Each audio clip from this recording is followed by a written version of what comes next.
So let's begin. Before we begin the shiur, I would like to give just even only for honor purposes to mention the passing of two great men this Shabbat.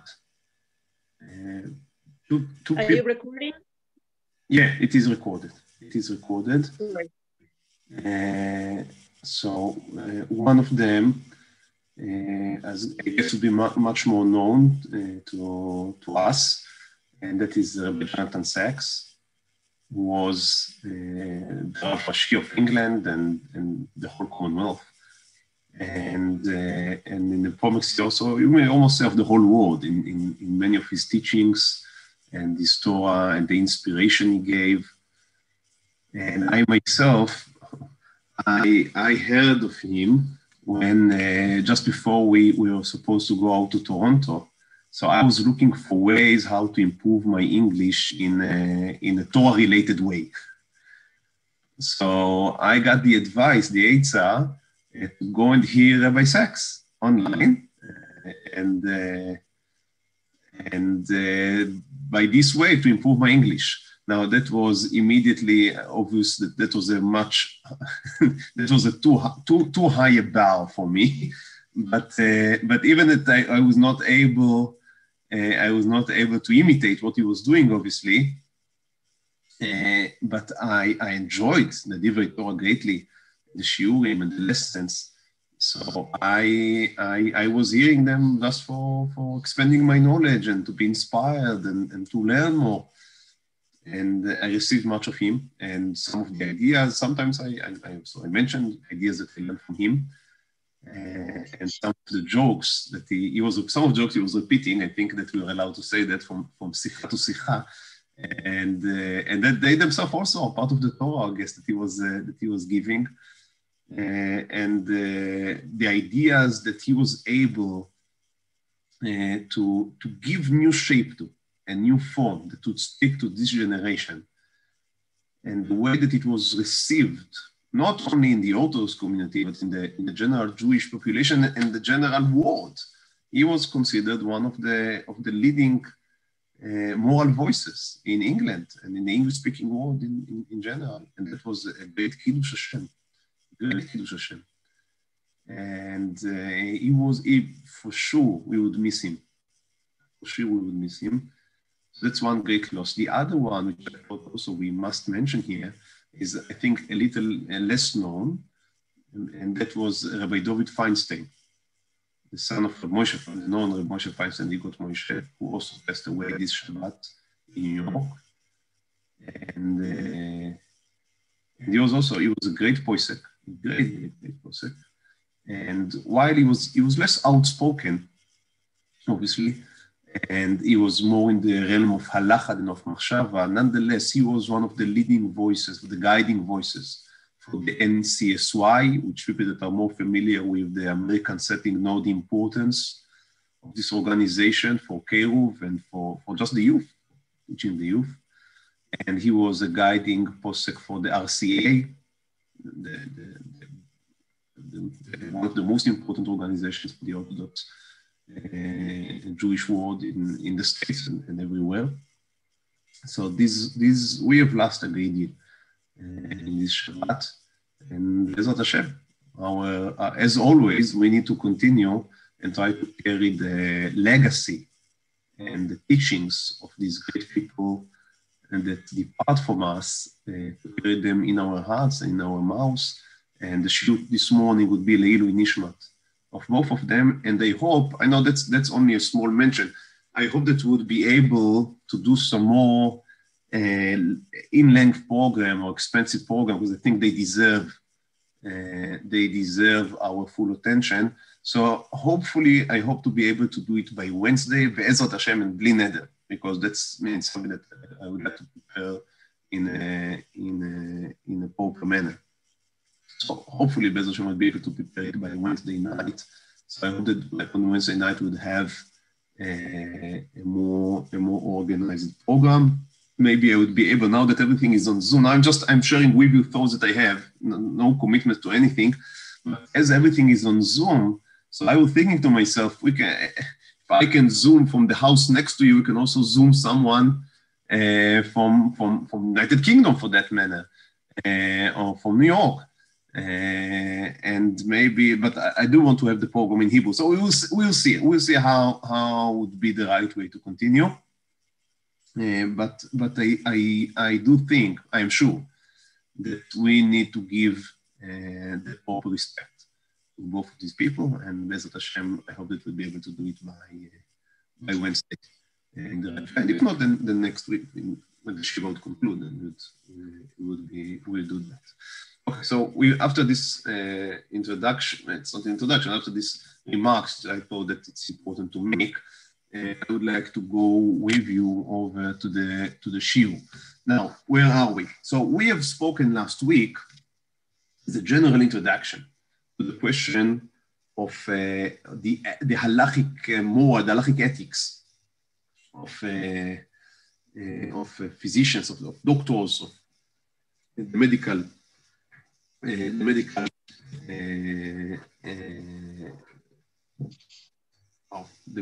coom.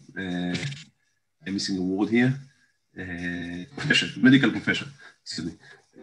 And we spoke about the question: is one allowed to heal, or maybe healing by human beings of a machala, disease that came by God, is improper?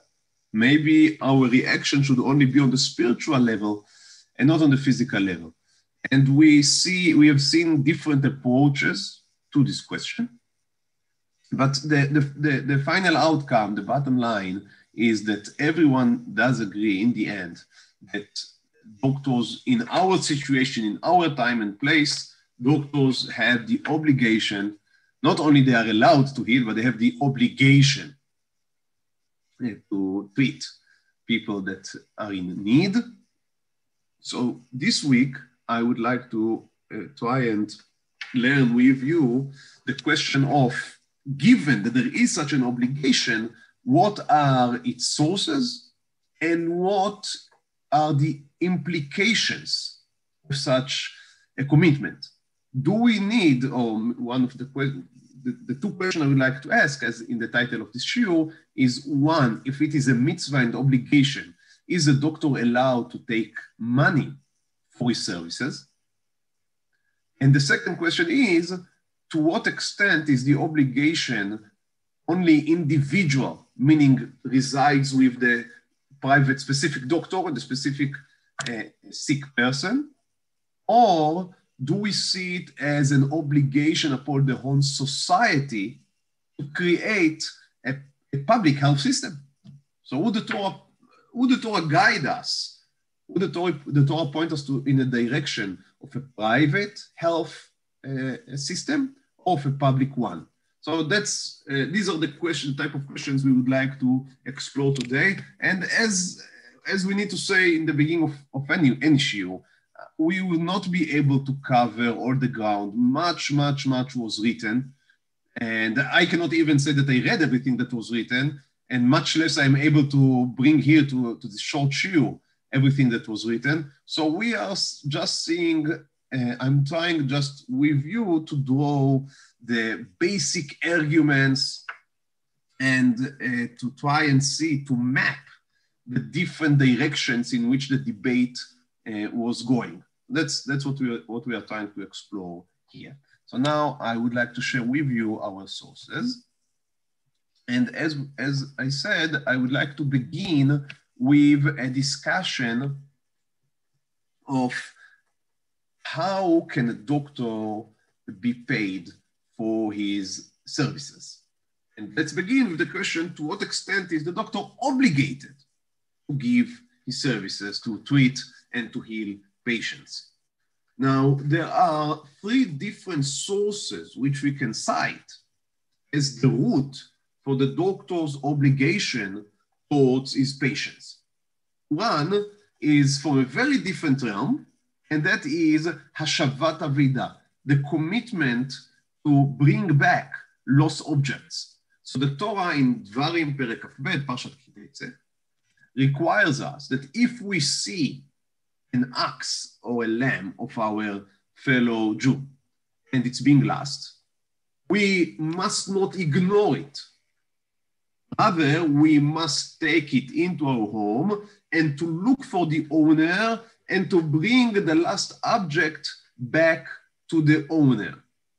Now, one can easily deduce that if I have a commitment to take care of my friend's property,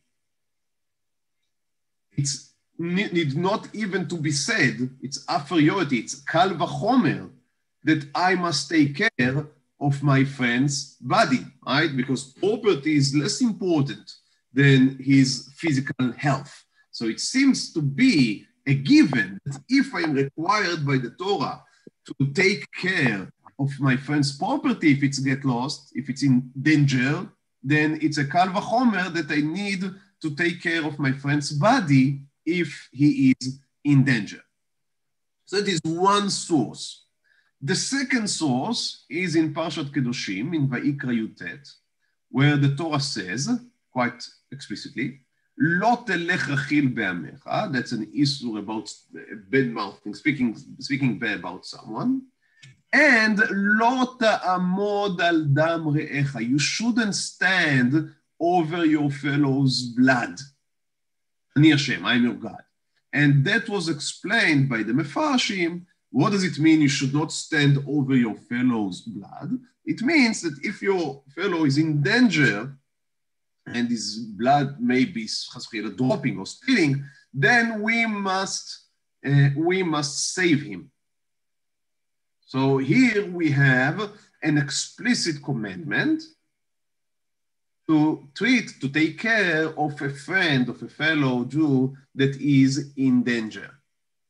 So these are two sources, right? One source speaks about property, and we infer in a kal v'chomer manner that also he must save his body, then we must save his very body. If you must save his property, then obviously you must save his very body. And the other pasuk speaks explicitly about our commitment, our obligation to rescue someone who is in danger. Now, the Gemara asks the obvious question, why do I need both sources? Wasn't it enough just to write that I need to save my friend's property, and I would know by myself that if I must save his property, I also must save his very self? Isn't that obvious? Why do we need also an explicit pasuk referring to saving someone's life? That's the question of the Gemara. Let's read it from inside, Gemara in Sanhedrin. Minayin la ro'eh et chavero. So how do we know that if I see my friend and he is drowning in the river, or an animal is attacking him, or maybe it's thieves that have captured him, how do we know that we must save him? It says in the pasuk, Talmud lomar, lo ta'amod al dam re'echa. You must not stand idle when your friend is in danger. So the Gemara is asking, Veha mehacha nafka? Is that the source that obligates us to save our friend? It can be inferred, as we said, mehatam, from there, meaning from hashavat aveda.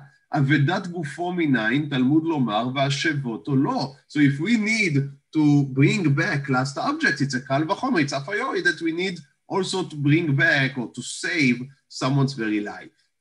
The Gemara answers, we need both sources. Why? Hi mehatam hava mina, if we would only have the source of lost objects, we would have thought, then yes, maybe we should save his life, but only if it requires us to bother. But if it requires us to pay money, if I have expenses. So let's imagine, if my friend had lost a pen, and in order to bring it back to him, I would need to have more expenses than the worth of the pen itself. So obviously, I would be exempt from giving the pen. Why? Because it makes no sense.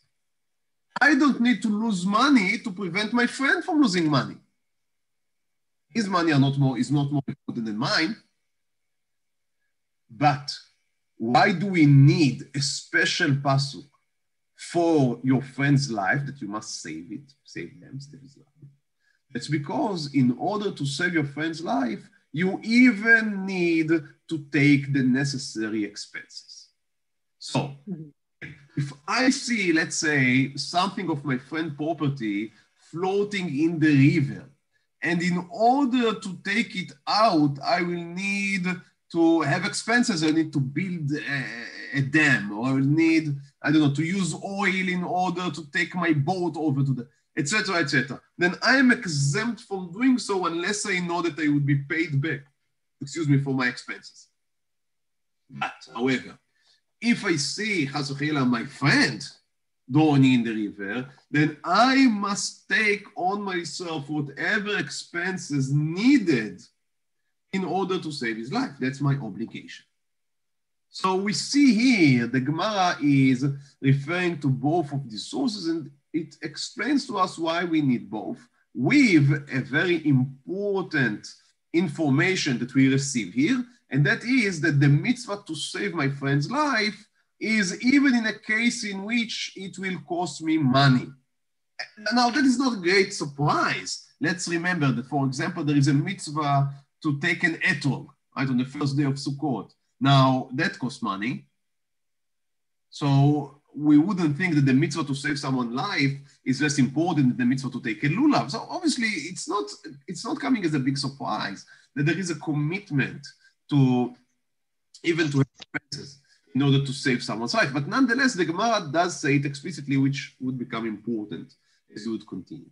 Now, a third source to the mitzvah, or to the obligation to treat patients, is from our very parsha, the parsha that we read yesterday. That is Parashat Vayera. Now, Parashat Vayera begins with the pasuk, Vayera elav Hashem be'elonei mamre. God revealed himself to Avraham Avinu, and Avraham Avinu was sitting at his tent's door as the day was very hot. Now, what is interesting in this parsha is that we are being told that God revealed himself to Avraham, but we are not being told what did God spoke with Avraham, what was going on there. So Rashi explains, Vayera elav levaker et hachole. You are right. God did not reveal himself to Avraham Avinu in order to teach him something, or in order to say something specific. He was revealed to Avraham Avinu just to visit. He came to visit the sick. And that is because it was 3 days after the Brit Milah of Avraham Avinu, came HaKadosh Baruch Hu and asked how he was doing. Sha'al bishlomo. So that's basically the mitzvah that we can learn from the beginning of our parasha, which is the mitzvah to visit the sick, bikur cholim. And this mitzvah, which is obviously it's a member in the family of Gmilut Chasadim, of Ve'ahavta lereacha kamocha. So this mitzvah would obligate us to visit sick people. Now you would say to me, okay, it's not a mitzvah to treat them, it's only a mitzvah to visit them. But from the Gemara, it's clear that this mitzvah also contains the obligation to treat them. And the Gemara in Nedarim Lametet Amud Bet tells us the following story. Maaseh betalmid echad. So it happened with one of the students of Rabbi Akiva that fell sick. Velo nichnesu chachamim levakro. No, chachamim didn't come to visit him. I don't know why. But we can maybe be reminded that the students of Rabbi Akiva were punished for not respecting each other. So we can maybe speculate or suggest that that was what was going on there. That this person, this student was not being visited by his friends because of the social problems that were going on there. So Rabbi Akiva himself, the rabbi himself, came to visit his sick student.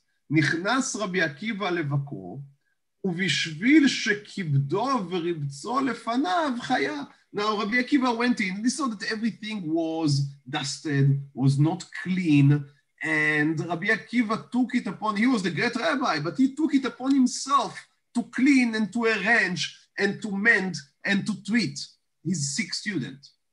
And because of Rabbi Akiva, he was healed. אמר לו, רבי, החיתני, עמחי, רבי, רבי עקיבא, you have saved my life.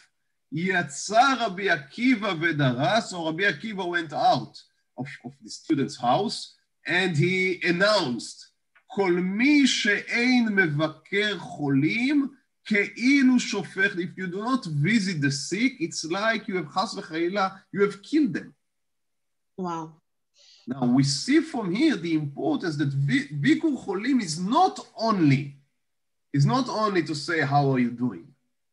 The word bikoret in Hebrew doesn't mean only to visit in the sense of to be there, but bikoret also means to check on something, if it's good or bad. I think the English word is to audit.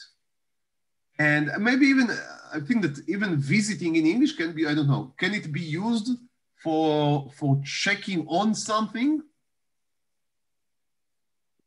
So they have been visited by an auditor? No? Okay, anyhow. But in Hebrew, the word bikoret, we have bikoret pnim, bikoret chutz. So the word bikoret means to check it out.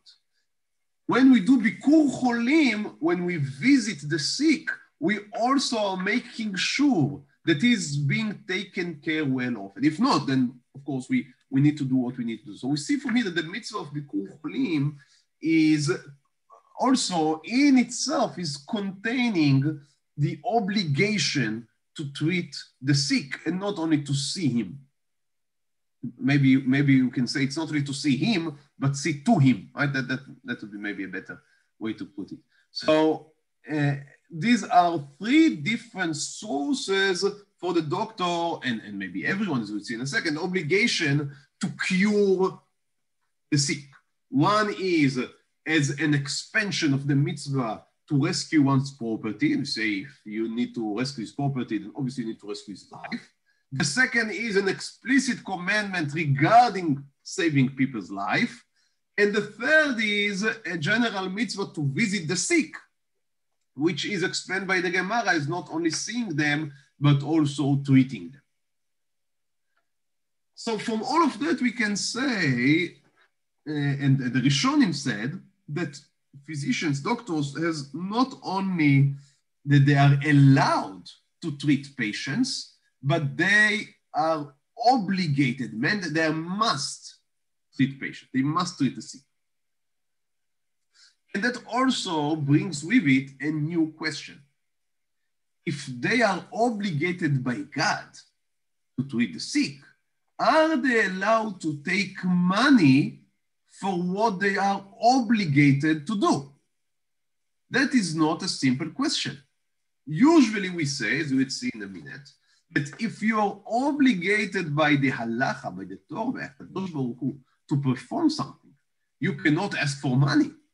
Because if you are doing it because you were commanded, then asking for money is betraying, in a sense, God's commandment. Let's see it inside in the sources. So here in source Vav, the Mishnah says, Hanotel scharo ladun dinav betelim. So if someone is supposed to be a judge, obviously an halachic judge, and he takes salary, he takes money to judge. So if two people would come to me and say, please judge between us, and I would say, I will judge, no problem, but each one needs to pay me 500 shekels. The Mishnah says, dinav betelim. So the sentence is void. Is invalid, is cancelled. If you take money in order to give an edut, then the edut, the testimony, is also void. If you take money in order to perform the purity ceremony with the red heifer, then the water does not, I don't know how to say, they do not work. They become like the water of a cave instead of mei chatat, which is purified. Now, the Mishnah continues and say, if there were expenses in the way, you are allowed to be reimbursed. You are allowed to be paid for your expenses. So if you were, for example, the Mishnah gives the example that let's say the judge is an elderly person and he needs to take a donkey to reach the place in which the judgment is being done. So for us, we would say he needs to take a special taxi. So he is allowed to demand money to refund his expenses, but he is not allowed to take money for the actual act of judging. Why not? Explains the Gemara there. Talmud, mina haneimile. So the Gemara says, Talmud says, mina haneimile. How do we know that you are not allowed to take money? Amar Rav Yuda Amar Rav. So they quote a text proof, a pasuk. The Amar Kra, Re'e limadeti otchem v'chulei. So God says to Moshe Rabbeinu, I taught you, now you teach the people. So we see that HaKadosh Baruch Hu equated his teaching to Moshe Rabbeinu with Moshe Rabbeinu's obligation to teach the nation. Says the Gemara, what is this equation means? Ma ani bechinam, af atem bechinam. As God didn't take money from Moshe Rabbeinu to teach him, in the same way Moshe Rabbeinu is not allowed to take money in order to teach. So let's say that there is a shiur now going. So if I would say everyone who wants to join the shiur needs to pay 50 shekels.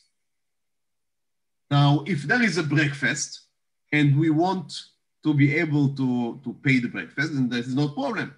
If I need a taxi to come from my home to the shul in order to give the shiur, then I'm allowed to take a refund for the taxi cab, for the taxi ride. But I am not allowed to take money for the actual teaching.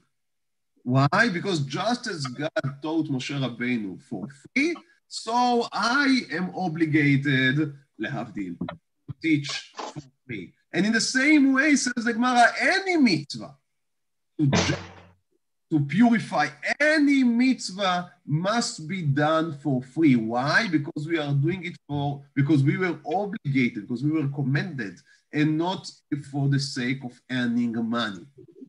Now, if we are correct in our explanation earlier that treating sick people is obligated, and we saw different sources, then it would seem that one would not be allowed, the doctor or anyone else, would not be allowed to be paid for the act of healing. And that can be also learned from Rambam in his Code of Law, in his Mishnah Torah, in Hilchot Nedarim, where he speaks about a very interesting incident. He takes it from the Gemara. I brought in Rambam because he's more concise. So the Gemara speaks, and Rambam speaks about a person that took a vow that he would not enjoy from his friend. So he was making a neder that he would not draw any benefit from his friend. Okay, now this neder is taking hold. And then this person that made the neder fell sick. Now the question is the doctor, who is the guy that there was a neder not to enjoy from, is he allowed to treat the sick person? Now, if it's a question of life and death, then there is no question. Pikuach nefesh is overriding any other consideration, including nedarim and shvuot. So that's obvious. But what if we do not speak about a life-threatening situation? Just a regular sickness. And this guy is the expert. So I wanted to treat my disease, but on the other hand, I made a shvuah, a neder, that I would not enjoy him. Is he allowed to treat me? So Rambam says,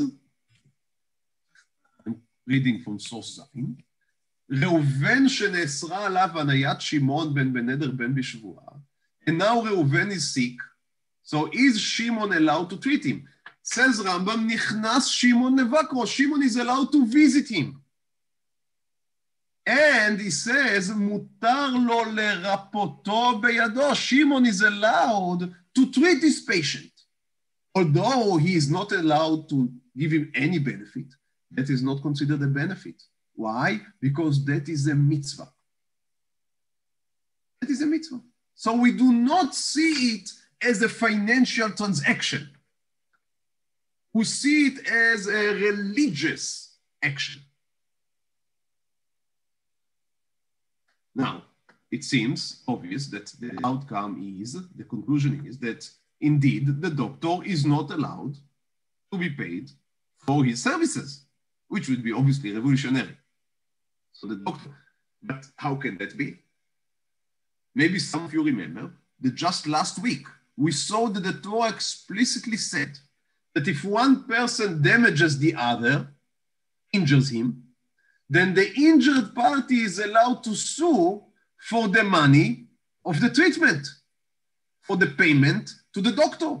So the Torah explicitly says that not only that you are allowed to pay to the doctor, but you can sue your friend if he injured you for the money. Now the Gemara says even more in source Chet. Let's imagine that the injuring party would say to the injured one, you know what, you shouldn't go to a doctor that will take money. I have a doctor that is willing to treat you for free. How is that? So the Gemara said that the injured party is allowed to refuse the free treatment and demand that you would be treated by someone who takes money. And why is that? The Gemara says, I would give you a doctor that heals for free. So the other side can say, Asya de magen bemagen, magen shave. Meaning, if he's in for free, he worths nothing. That's a very sharp statement, right? In Yiddish, my father, Areni Kaparat Mishkavo, would have said, Chinam is kinam. So if you take things for free, they worth kinim. And that's a known reality. If you want something, if you want to be taken in a serious manner, you need to pay for what you are given. And I just share with you an interesting example.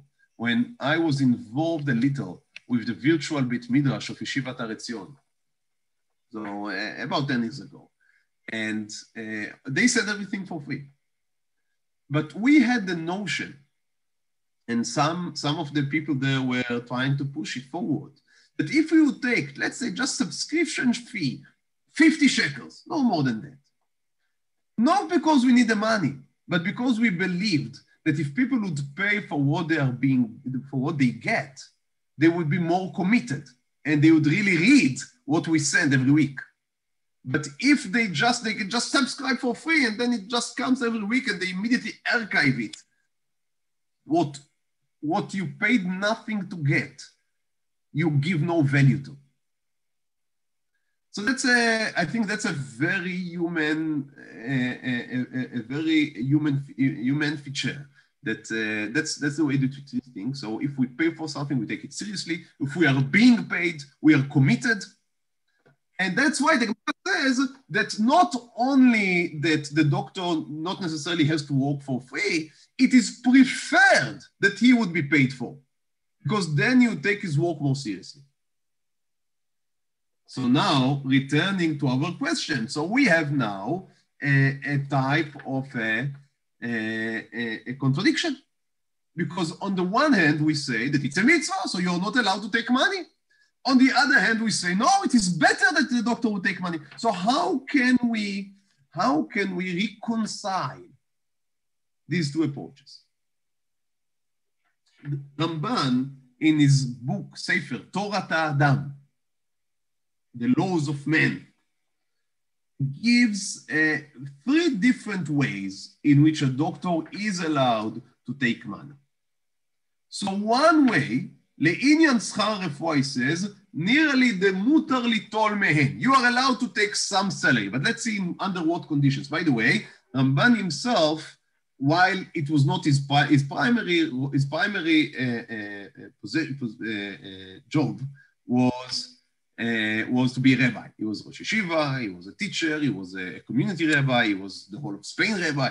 So he was an important figure, but he also was active in the medical field. And we know that he was also working as a doctor. I don't know if he was paid for that or not, but he did work also as a doctor.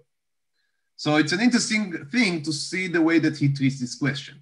So says Ramban, again, it's not Rambam. Rambam was majorly a doctor in his late years. But Ramban, Rabbi Moshe ben Nachman, was also a doctor, part of other things that he did. And he says the following, Le'inyan schar refuah, for the matter of taking payment to heal people.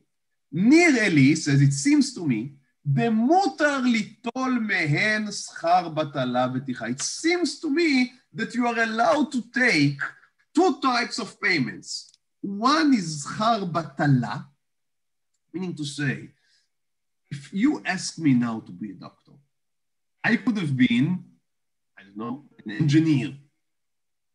I could have been now doing something else from which I would be earning money. So if I'm a doctor, maybe I'm not allowed to take money for healing you, but I'm allowed to take money for my expenses. And part of my expenses is the money that I could have been making if I would not have been now treating you. So says Ramban, I'm allowed to take the money for what I could have been making.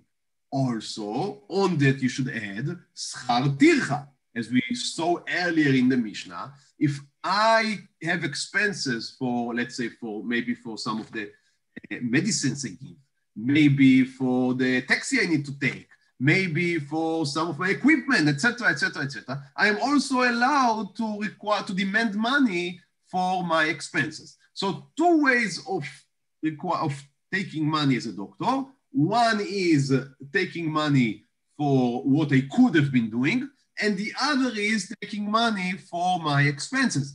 But anyhow, schar limud asur. So I'm not allowed to take money to teach people how to treat themselves. Only for, as we saw, for these go-around expenses, but not for the treatment itself.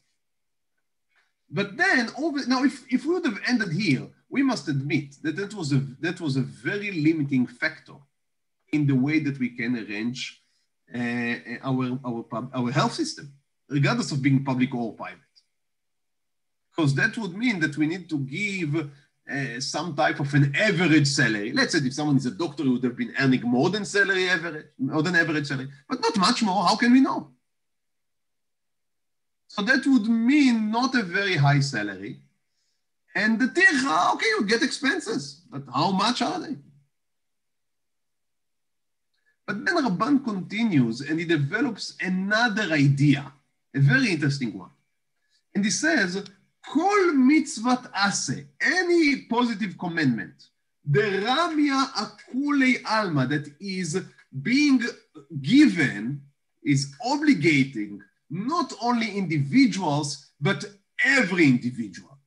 So it is obligating the public as public. אם נזדמנה לזה ולא רצה לקיימה אלא בממון. So if someone is now is facing this obligation, but the obligation is really on the whole crowd, but just he is now the one facing it, then he is allowed to require money. He is allowed to demand money for his services. Why? Because he can say, why do you turn to me?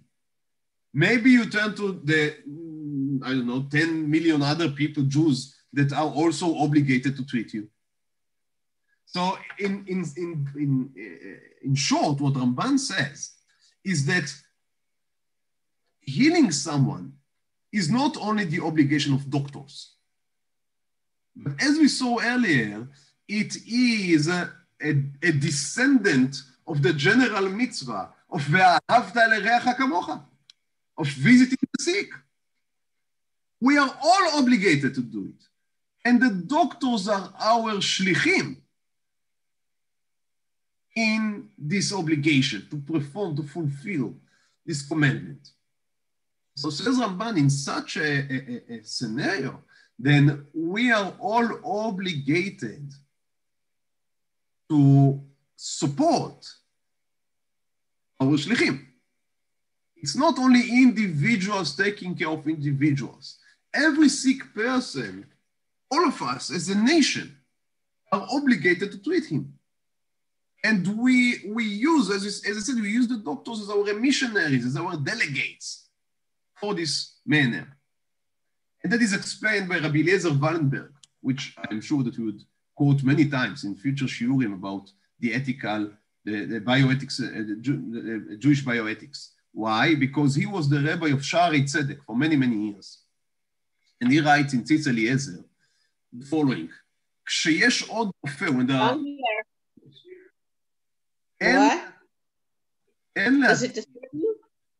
אין להטיל חובת הריפוי חינם על האחד יותר מעל משנהו. So when there are different doctors, then you cannot decide that one must heal for free. במקרה כזה, יש איפה חובת בית דין. So it becomes the obligation of the court. Now, the court is not necessarily the court. It means the government, the governing body. אלה הממונים על כך. So those that are responsible on social help, and they are responsible either to find volunteers, or what is making more sense, לשלם לרופא מקופת הקהל ומכספי הצדקה. So the Tzitz Eliezer says, we are obligated as society, it's part of our commitment of tzedakah, to create a public health system in which everyone can get at least basic treatment. And that's part of mitzvah tzedakah. So he says, we are supposed to do it as part of the kuppah of tzedakah, of the city, or of the community, or if we have a state, Baruch Hashem, of the state.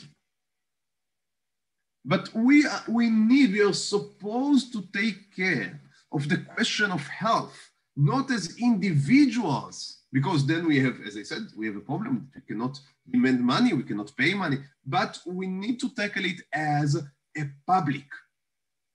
Now, nonetheless, obviously, there are many ways, even if we speak about public health system, there are different ways to construct public health system. And we need experts to tell us what are the best ways. And I'm obviously, my profession is far away from health management, health system management. But what we can give is a moral direction. And as you see, this is something already, as we would see, as we would continue, that is something that does not begin in the last 100 years. But these are things that were done in Am Yisrael for thousands of years. That the health system was seen as an obligation of the kahal, of the community, and was taken care in that manner. So no one would be left, as we say today, without medical coverage. Now, we can argue what exactly is medical coverage what it should cover, what type of treatments, of medicines. Obviously, we can go with it. The whole state budget can go into the health system. So we would speak about that in Yirtzeh Hashem in future shiur.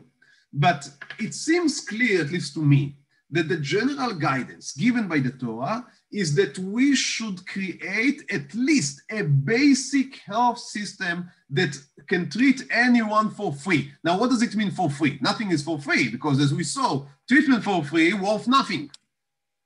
So it should be paid, but it should be paid by the Kupat HaKahal or by Tzedakah, meaning to say it should be paid by the public as an entity and not by the individuals that need the specific treatment. Again, to what extent do we go with that? That's an open question right now. But basic life-saving treatments should be given without payment by the person in need, but being paid from the whole community, kuppah.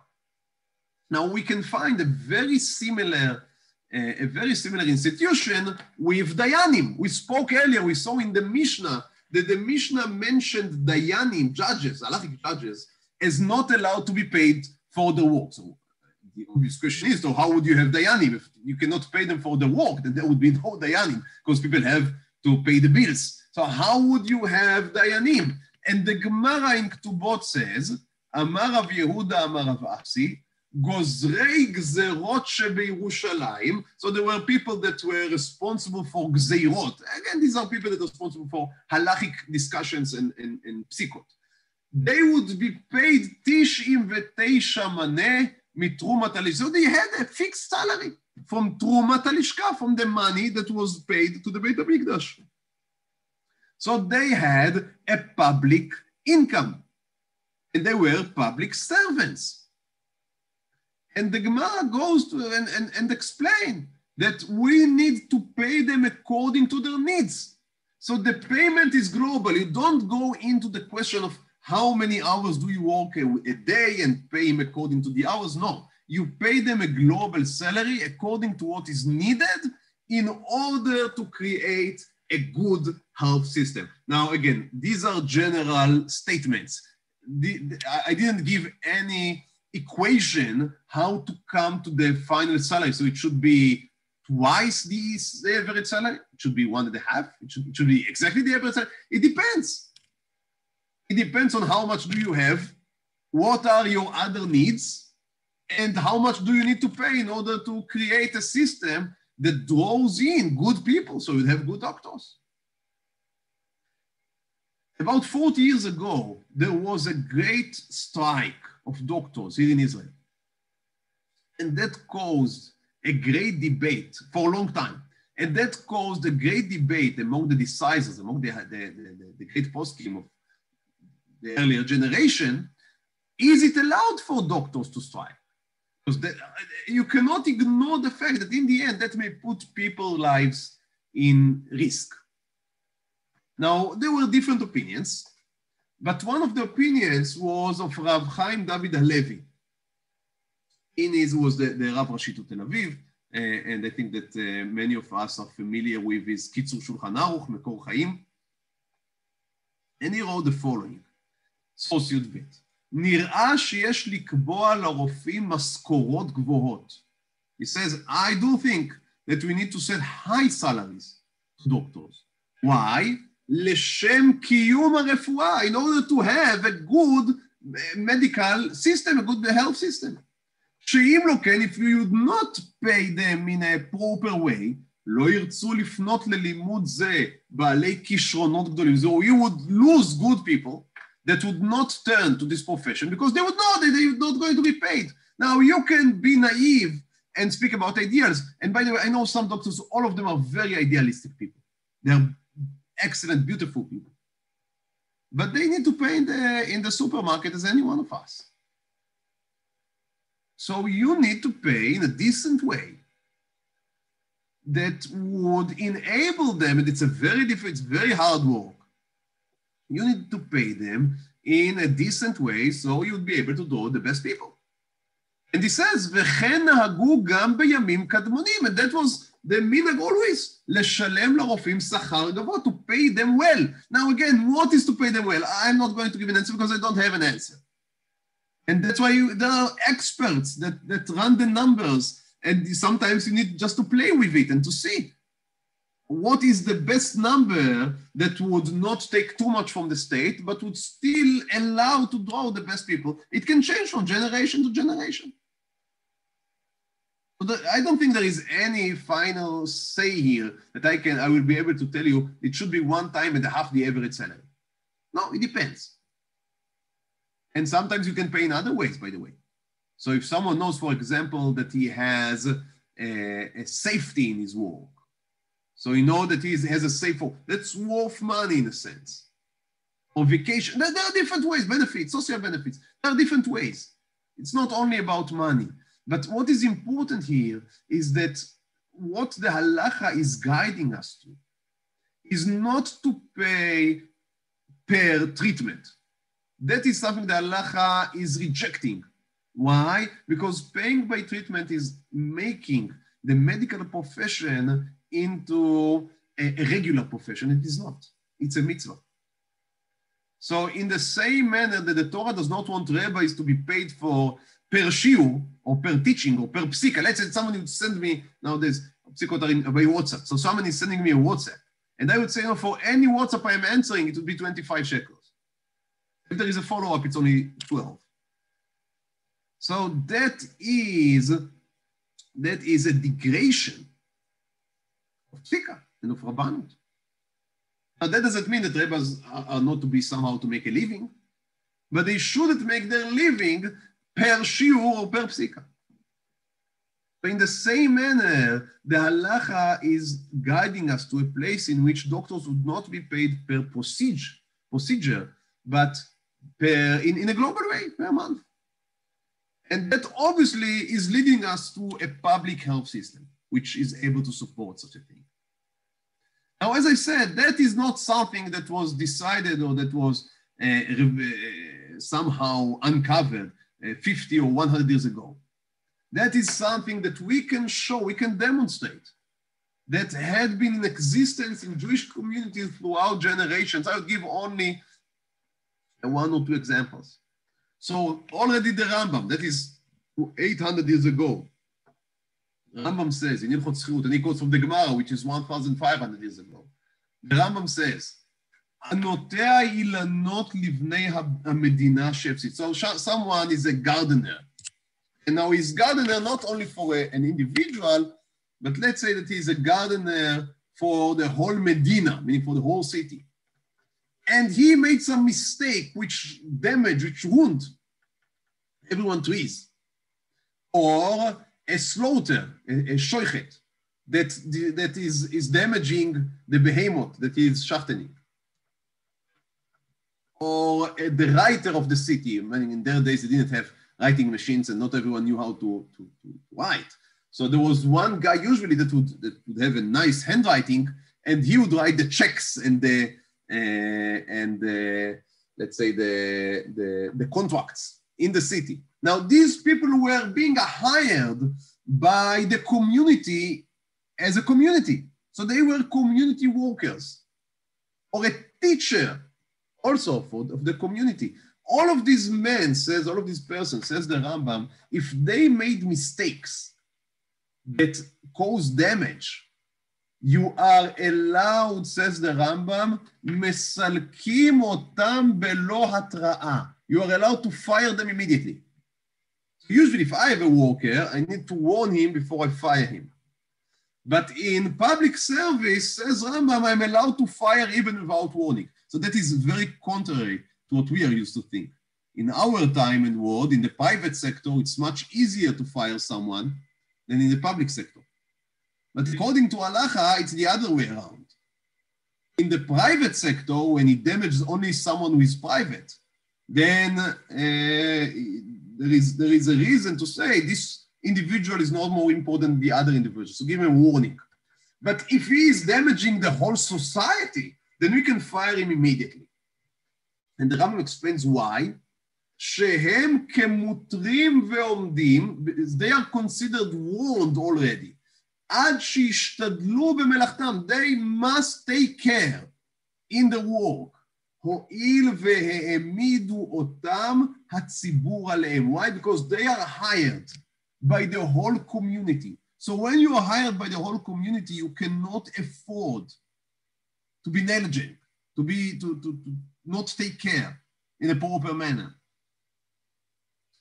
So you see from here, from the Rambam, that they will sing the doctors, right? He speaks here about hamekiz dam shechavar. So that's a type of a doctor that is drawing blood. Now we need to understand that in their time, as we can imagine, the health profession was not as expanded in our times.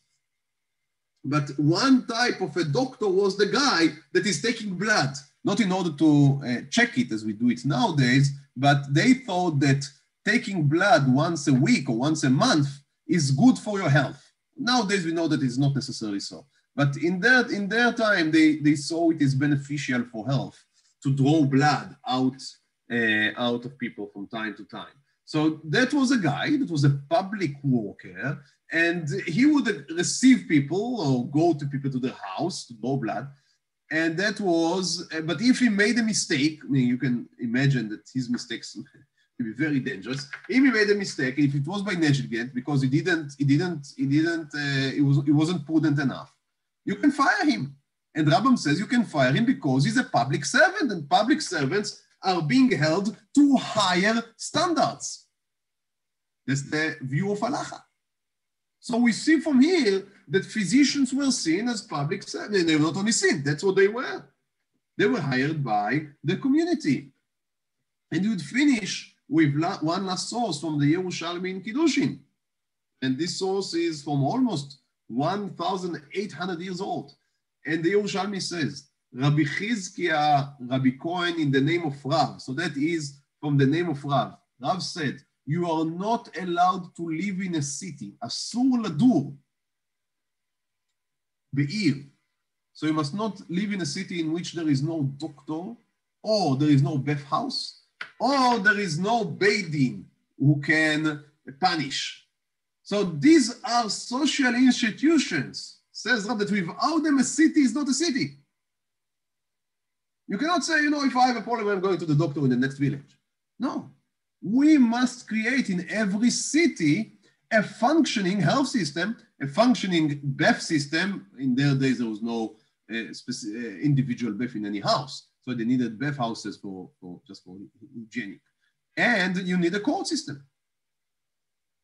And there is an interesting addition with that. Amar Rabbi Yossi Rabbi Bun, you are also not allowed to live in a city in which there is no green garden. Ginunita shel yarak.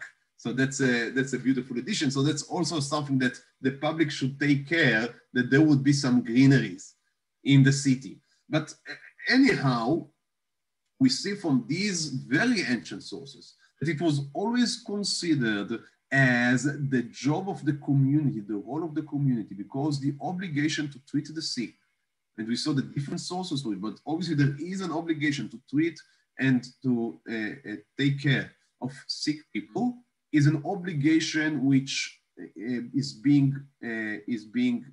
should be handled by the whole community as a community.